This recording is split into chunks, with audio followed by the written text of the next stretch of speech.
आश्रफ पवार और आपका एक बार फिर से स्वागत है मेरे यूट्यूब चैनल इंग्लिश पॉइंट 7 पर। दोस्तों, आज के इस वीडियो लेक्चर में हम बात करने वाले हैं टेंस के पार्ट 2 के बारे में, जिसमें है present continuous tense, past continuous tense और फ्यूचर कंटीन्यूअस टेंस। ओके, अगर आप दोस्तों मेरे चैनल पर न्यू व्यूअर हैं तो प्लीज चैनल को लाइक कीजिए, सब्सक्राइब कीजिए और बेल आइकन को दबाना ना भूलिए। Let's come back to the topic. Present continuous tense, continuous का मतलब क्या होता है? लगातार, कोई भी कार्य निरंतर होना। ठीक है, वो कब होना? प्रेजेंट में, तब हम उसको बोलेंगे प्रेजेंट कंटीन्यूअस टेंस। इसका structure subject plus is am are plus verb की first form plus ING plus object, जिसकी पहचान है रहा, रही, रहे, आकर, है, हो। ठीक है, मैं इसको अच्छे से समझाऊंगा, टेंशन मत लेना। अब हम देखेंगे कि का इज का यूज करना है, का एम का यूज करना है, का आर का यूज करना है। ठीक है, सिंगुलर सब्जेक्ट के साथ हमेशा इज का यूज होगा।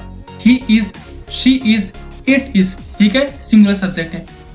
ओके। और प्लूरल सब्जेक्ट के साथ हमेशा आर का यूज होगा, आई को छोड़ के, क्योंकि आई के साथ हमेशा एम का यूज होता है, ये रूल है। ठीक है, बाकी सभी के साथ आर का यूज होगा। They are, you are, we are.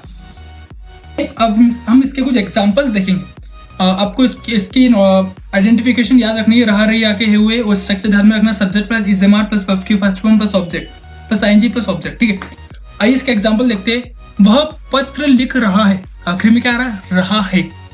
तो ये कौन सा हो गया? प्रेजेंट कंटीन्यूअस टेंस का सेंटेंस। वह, अब वह को इंग्लिश में बोलूंगा मैं ही, अगर मैं किसी लड़की की बात करूंगा। तो मैं बता चुका हूं कि सिंगुलर सब्जेक्ट के साथ हमेशा इज का यूज होगा, इज का यूज होगा। तो ही इज और वर्ब की first form plus ING. Verb की फर्स्ट फॉर्म क्या है इसमें? राइट। ठीक है, और उसके साथ आईएनजी लग जाएगा तो बन जाएगा writing. He is writing a letter, वह पत्र लिख रहा है। वह नदी के अंदर तैर रही है, आखिरी में क्या आ रहा है? रही है। तो ये हो गया प्रेजेंट कंटीन्यूअस टेंस का सेंटेंस। तो इसका इस तरीके से बनेगा, she is swimming into the river, वह नदी के अंदर तैर रही है। इनटू का मतलब होता है के अंदर। ठीक है, राम मेरी गुदगुदी कर रहा है, आखिरी में क्या रहा है? तो मैं बोलूंगा राम इज टिकलिंग मी। दोस्तों, आप देख रहे होंगे सभी ही, शी और नेम के साथ इज का यूज हुआ है, क्योंकि ये सब क्या है? सिंगुलर सब्जेक्ट है। ठीक है, जोरदार बारिश हो रही है, इट इज रेनिंग हैविली। मैं गुस्सा हो रहा हूं, अब क्या आ गया? आई आ गया। मैं यानी कि मतलब इंग्लिश में बोलेंगे, इसको इंग्लिश में बोलेंगे आई, और आई के साथ हमेशा एम का यूज करेंगे। तो आई एम गेटिंग एंग्री, मैं गुस्सा हो रहा हूं। तुम पेड़ काट रहे हो, यू आर कटिंग ट्री। हम खाना खा रहे हैं, वी आर ईटिंग फूड। वे मेरा आदर कर रहे हैं, दे आर रिस्पेक्टिंग मी। पक्षी आकाश में उड़ रहे हैं, bird is flying in the sky. अगर मैं पक्षियों बोलता, एक से अधिक पक्षियों की अगर मैं बात करता, उसकी जगह यूज होता are, birds are flying in the sky. अगर मैं पक्षियों की बात करता, लेकिन मैं बात कर रहा हूं पक्षी की, यानी किसी एक पक्षी की, तो bird is flying in the sky. ठीक है दोस्तों, अब हम इसके 5 फॉर्मूलाज देख लेते हैं। ठीक है, subject plus is am are plus verb की first form plus ING plus object. ये क्या है? अफर्मेटिव सेंटेंस है, मैं पहले बता चुका हूं इसको। अगर अब इसका नेगेटिव बनाना है तो कैसा बनेगा? सिंपल सी हेल्पिंग वर्ब के बाद नोट लग जाएगा। कैसा बनेगा? Subject plus is am are plus not plus verb की first form plus ING plus object, कुछ भी चेंज नहीं होगा, हेल्पिंग वर्ब के बाद नोट लग जाएगा। ठीक है, और इंटरगेटिव में तो आप जानती ही हो, सब्जेक्ट की जगह हेल्पिंग वर्ब, हेल्पिंग वर्ब की जगह सब्जेक्ट आ जाता है, नोट गायब हो जाता है, प्लस वर्ब की first form plus ING plus object. Double interrogative में सिंपल सा वाई आगे लग जाता है, बाकी सब वैसा का वैसा होता है, इंटरगेटिव वाला, सेंटेंस वाला। ठीक है, डब्ल्यूएच क्वेश्चन में क्या होगा? सब्जेक्ट की जगह हु आ जाएगा, बाकी सब वैसा का वैसा। ठीक है, सॉरी, इसमें मैंने थोड़ी सी मिस्टेक कर दी, यहाँ पे सब्जेक्ट नहीं आना चाहिए था। अब इससे सब्जेक्ट को हटा देना, तो इस तरीके से बन जाएगा who plus is am are plus verb की first form plus ING plus object. इस सब्जेक्ट को हटा देना, ये गलती से प्रिंट हो गया। ठीक है, आइए इसके कुछ एग्जांपल्स हम देख लेते हैं एफर्मेटिव नेगेटिव में। ठीक है, ही इज राइडिंग बाइक, वह बाइक चला रहा है। नेगेटिव में कैसे बनेगा?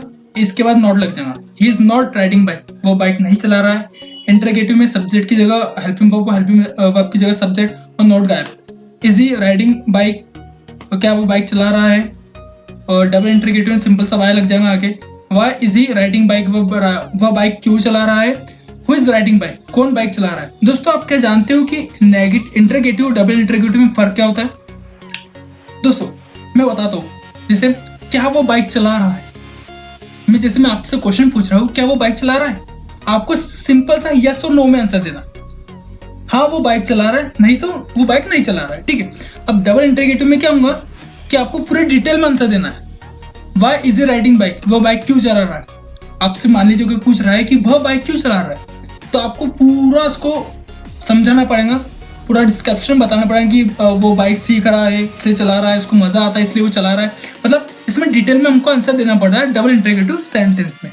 ठीक है, अब हम पढ़ेंगे पास्ट कंटिन्यूअस टेंस, जिसका स्ट्रक्चर है subject plus was verb plus verb की first form plus ING plus object, जिसके आइडेंटिफिकेशन है रहा, रही, रहे, आकर, है, हो।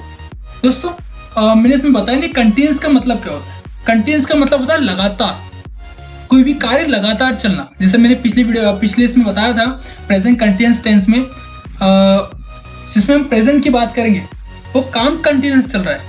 जैसे वह क्रिकेट खेल रहा है, मतलब खेल तो प्रेजेंट में रहा है लेकिन कंटिन्यूअस काम चल रहा है। वैसे ही पास्ट में कंटिन्यूअस काम चलेगा लेकिन चलेगा पास्ट में। ठीक है, आपको इसमें भी ध्यान में रखना है हेल्पिंग वर्ब किसके साथ कैसे यूज होंगी।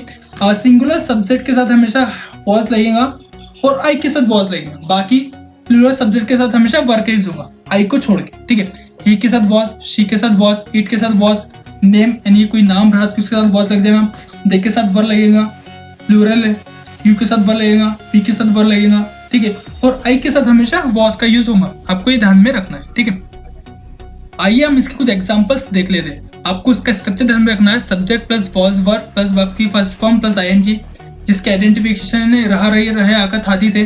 ठीक है, एग्जाम्पल देखते हैं। वह उसके भविष्य के बारे में सोच रहा था, आखिरी में क्या रहा था, तो ये हो गया पास्ट कंटिन्यूअस टेंस का सेंटेंस। ठीक है, तो मैं बोलूंगा he was thinking about his future. अगर मैं किसी लड़के की बात कर रहा हूँ तो इसलिए मैं यूज किया he was thinking about his future, वो उसके फ्यूचर के बारे में सोच रहा था। वह गेम खेल रही थी, आखिरी में क्या रहा, रही थी, और मैं लड़की की बात कर रहा हूँ तो बनेगा she was playing game. Ramesh अपनी कार साफ कर रहा था, आखिरी में क्या रहा था, ये पास्ट कंटिन्यूअस टेंस का सेंटेंस हो गया। ठीक है, Ramesh was cleaning his room. Way Christmas मना रहे थे, आखिरी में क्या रहे थे, तो बनेगा दे वर, वे का मतलब होता है दे इंग्लिश में, दे वर सेलिब्रेटिंग क्रिसमस। तुम उपन्यास पढ़ रहे थे, you were reading a novel. मैं पत्र लिख रहा था, I was writing a letter. मैं बता चुका हूँ कि आई के साथ वॉज का यूज होगा। ठीक है, हम टीवी देख रहे थे, वी वर वॉचिंग टीवी। आइए दोस्तों इसके हम अफर्मेटिव नेगेटिव देख लेते हैं। ठीक है, इसके स्ट्रक्चर को हम देखते हैं subject plus was verb plus verb की first form plus ING plus object, ये तो हम जानती है। नेगेटिव में सिंपल सा हेल्पिंग वर्ब के बाद नॉट लग जाता है।